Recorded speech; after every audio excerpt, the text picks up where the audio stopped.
Good evening, everyone. I am Priya and welcome to Priya's Biosphere. As we all know, तलाठी exam आता TCS कडनं MPSC कडे गेलेली आहे. त्याचाच अर्थ असा की आता क्वेश्चनची जी हार्डनेस लेवल आहे ती थोडी इन्क्रीज होणार. Obviously because it is MPSC. So आत्तापर्यंत TCS पॅटर्ननुसार आपण जर अभ्यास केला किंवा MPSC पॅटर्ननुसारही बघितलं तर तलाठीमध्ये GS हा सब्जेक्ट इन्क्लूड केलेला आहे. GSमध्ये जनरल सायन्सचे 8 ते 10 क्वेश्चन आत्तापर्यंत विचारलेले गेले आहेत. जर आपण मागच्या क्वेश्चन पेपर बघितला तर there are 8 to 10 questions on the basis of general science आणि त्यातही बायोलॉजी म्हणजेच जीवशास्त्राचे 3 ते 5 क्वेश्चन हे प्रत्येक क्वेश्चन पेपरमध्ये आपल्याला बघायला मिळतात. तर त्याचाच अभ्यास करण्यासाठी आणि फक्त परीक्षाविमुख अभ्यास करण्यासाठी आपण आज तलाठी भरतीचे प्रिव्हियस इयर क्वेश्चन सॉल्व करणार आहोत. चला तर मग बघूया की आपण पहिला क्वेश्चन आहे, कोणता जीवशास्त्रज्ञ जिनोटाईप आणि फिनोटाईप संबंध विकसित करण्यासाठी ओळखला जातो. त्यात त्यांनी ऑप्शन्स दिले, Carl Landsteiner, रोझलिन Franklin, William Johnson आणि फ्रान्सिस कोलिन्स. तर बघा, जिनोटाईप आणि फिनोटाईप काय असतं हा खूप डीप सब्जेक्ट आहे. ओके, पण एवढंच लक्षात ठेवा की जिनोटाईप म्हणजेच आपल्यामध्ये असणारे जे जीन आहेत त्यामध्ये आपण कसे दिसतो, आपली हाईट किती असणार आहे, आपली हेअर कलर कसं असणार आहे, आपला आय कलर कसा असणार आहे, हे जे कॅरेक्टर सांगण्याचं काम करतात किंवा हे जे सगळे कॅरेक्टर देण्याचं काम जे जीन करतात त्याला जिनोटाईप असं म्हटलं जातं. आणि फिनोटाईप म्हणजे आपलं एक्सटर्नल ॲपरन्स, की आपण कसे दिसतो, किती हाईट आहे, कसं चालतो, कसं बोलतो, दॅट इज फिनोटाईप. मग हे सगळं संबंध याचा विकसित करण्यासाठी कोण रिस्पॉन्सिबल आहे, तर आन्सर बघूया. याचं आन्सर आहे विल्यम जॉन्सन. ओके, मग बाकीच्या जे 3 ऑप्शन आहे आपण त्या सायंटिस्टनीही काय केलं ते बघूया. विल्यम जॉन्सन जे होते ते एक बॉटनिस्ट होते. बघा, कार्ल लँडस्टर जे आहे त्यांनी ABO ब्लड ग्रुपचा शोध लावला. म्हणजेच आपले जे ब्लड ग्रुप आहेत AB आणि O आणि रिसस फॅक्टर हे जे आहे त्याचा शोध लावण्याचं काम कार्ल लँडस्टर यांनी केलं. फ्रँकलिन यांनी आपल्या DNA जो एक्सरे आहे तो दिलेला. म्हणजेच आपला जो DNA आहे तो डबल हेलिक्स आहे ते सगळं सांगण्याचं काम फ्रँकलिन यांनी केलं.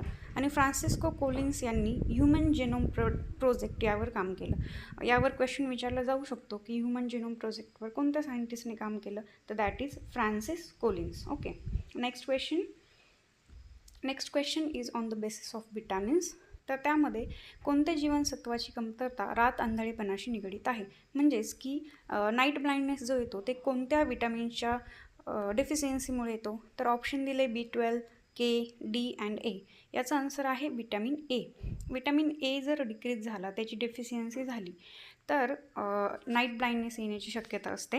विटॅमिन एलाच रेटिनॉल असंही म्हणतात. ओके, रेटिनॉल आणि रेटिना हे लक्षात ठेवायचं. रेटिना आपल्या आईजमध्ये असतो, it is a part of our I आणि त्यामुळे रात आंधळेपणा येतो. मग B12च्या डेफिशियन्सीमुळे काय होतं, तर ॲनिमिया होतो.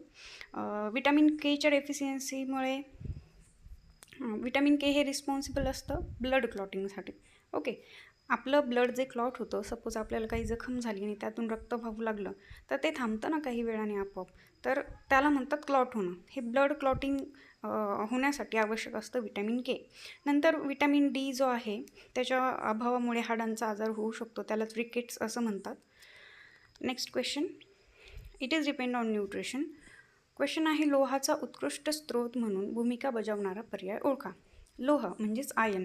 तर आयन कशातून भेटतं हे त्यांनी सरळ क्वेश्चन विचारला आहे. ॲपल, स्पिनॅच, गहू आणि योगर्ट. ओके, मग आता आपल्यालाही माहीत आहे, हा खूप जे जिममध्ये जातात किंवा जे न्यूट्रिशनचा सल्ला घेतात त्यांना सर्वांना माहीत असतं की स्पिनॅचमध्ये खूप सारं आयन असतं. ओके, आन्सर आहे स्पिनॅच. बाकीच्यांचं बघू. ॲपलमध्ये जास्त करून फायबर्स असतात आणि विटॅमिन्स असतात.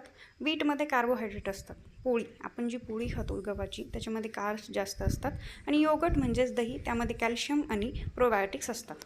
ओके, नेक्स्ट क्वेश्चन आहे प्रोटीन्सवर.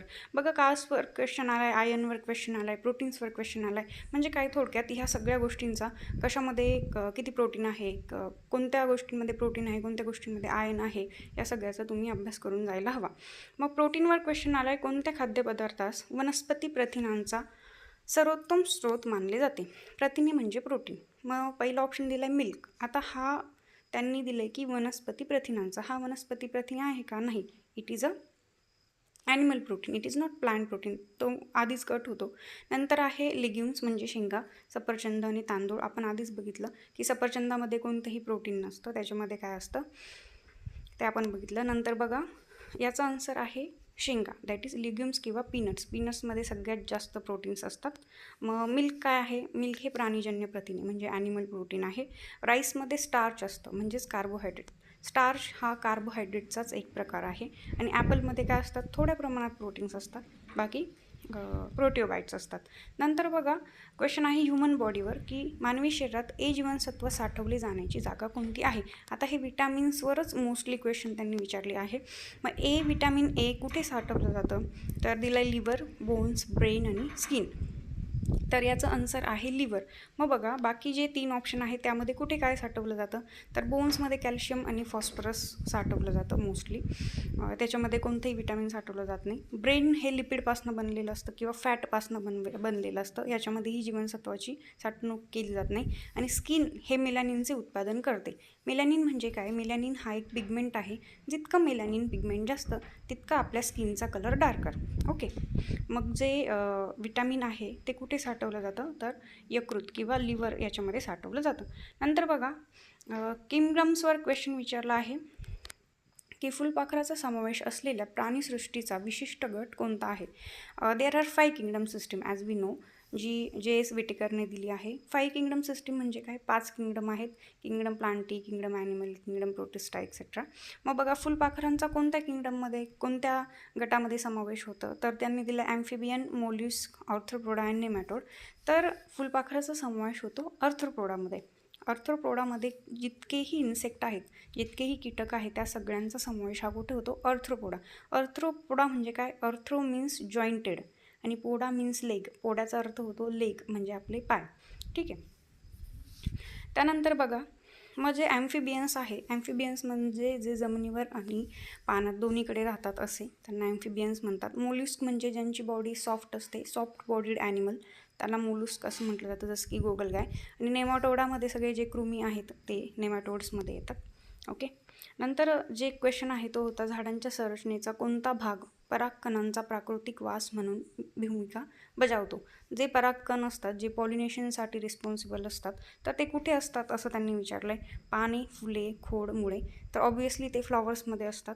मग बाकीच्या गोष्टी काय करतात? पाने काय करतात? हे फोटोसिंथेसिस करण्याचं काम करतात. यावरही क्वेश्चन विचारला जाऊ शकतो जर विचारला तर, की फोटोसिंथेसिस कोण करतं किंवा लीव्हचं फंक्शन काय आहे? तर ते फोटोसिंथेसिस म्हणजेच झाडाचं अन्न बनवण्याचं काम करतात. स्टेम काय करतो? ॲज अ सपोर्ट सिस्टीम आहे, झाडाला आधार देण्याचं काम करतो.